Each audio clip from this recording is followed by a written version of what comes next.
menjawab pertanyaannya ya. Mohon disimak baik-baik. Teman, di sini saya akan menjelaskan mengenai meningkatkan konsentrasi belajar.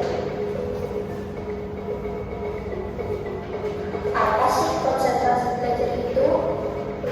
Menurut Kamus Besar Bahasa Indonesia, konsentrasi adalah pemusatan pikiran pada suatu hal. Lalu, apa sih konsentrasi belajar? Menurut Femi Olivia 2008, konsentrasi belajar adalah pemusatan pikiran atau terpusatnya perhatian terhadap informasi yang diperoleh seseorang siswa selama periode belajar. Untuk saat ini, tidak sedikit siswa-siswa yang mengalami masalah konsentrasi belajar.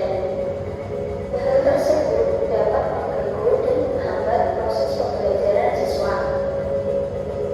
Masalah konsentrasi belajar sendiri dapat disebabkan oleh beberapa hal. Yang pertama yaitu tidak sarapan pagi, pengaruh dari HP, masalah keluarga, kurang tidur, dan pengaruh dari cuaca.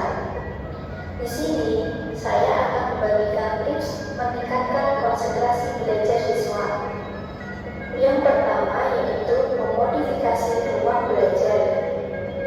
Penataan ruang belajar yang rapi dan bersih dapat meningkatkan konsentrasi belajar siswa. Selain itu, kita dapat memisahkan ruang belajar dengan kamar tidur agar kita dapat lebih berkonsentrasi saat belajar. Yang kedua yaitu menganggap sekolah daring sebagai sekolah luring. Saat kita menganggap sekolah daring sebagai sekolah luring, kita akan lebih mudah mengatur waktu saat kita belajar. Apa yang kita lakukan akan berjalan semestinya seperti rutinitas sebelumnya saat pembelajaran luring. Yang ketiga yaitu menghindari multitasking. Jika kita ingin lebih berkonsentrasi saat belajar, sebaiknya kita fokus dengan satu mata pelajaran terlebih dahulu. Kemudian, jika satu sudah selesai, kita dapat menyusunnya dengan mata pelajaran yang lain. Yang keempat yaitu menjaga kondisi kesehatan. Saat kita menjaga kesehatan dan menyayangi tubuh kita, disitulah seluruh organ kita berjalan dengan baik. Dengan begitu, kita dapat belajar dengan nyaman tanpa adanya gangguan kesehatan dari diri kita. Dan yang terakhir yaitu tentang menjalin relasi. Menjaga komunikasi dengan teman-teman dekat melalui media sosial itu sangat penting. Karena dengan begitu kita bisa dengan mudah mendapatkan informasi-informasi mengenai tugas-tugas sekolah atau yang lainnya. Sekian pemaparan dari saya. Nah, dari penjelasan video tadi, jadi benar kan bahwasanya konsentrasi itu menurut teman kita tadi yaitu memperhatikan, ya sama saja itu dan fokus. Nah, di mana konsentrasi ini adalah kemampuan kita untuk memusatkan perhatian kita terhadap suatu kegiatan yang sehingga nantinya kita bisa dapat memahami apa yang sedang kita amati. Nah, jika anak ibu masih belum paham, itu akan memberikan contoh.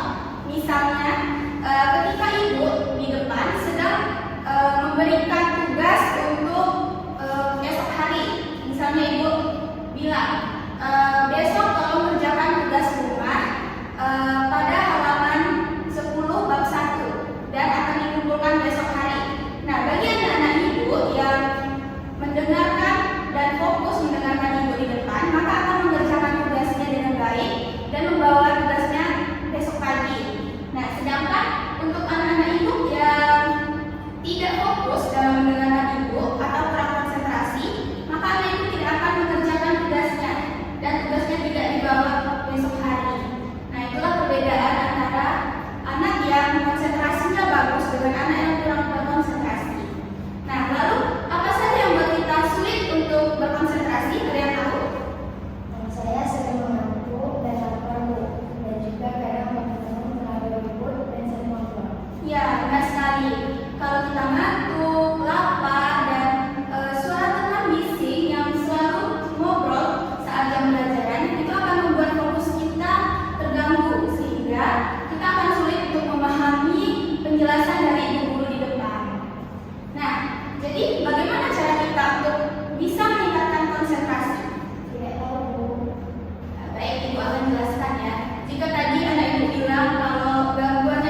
yang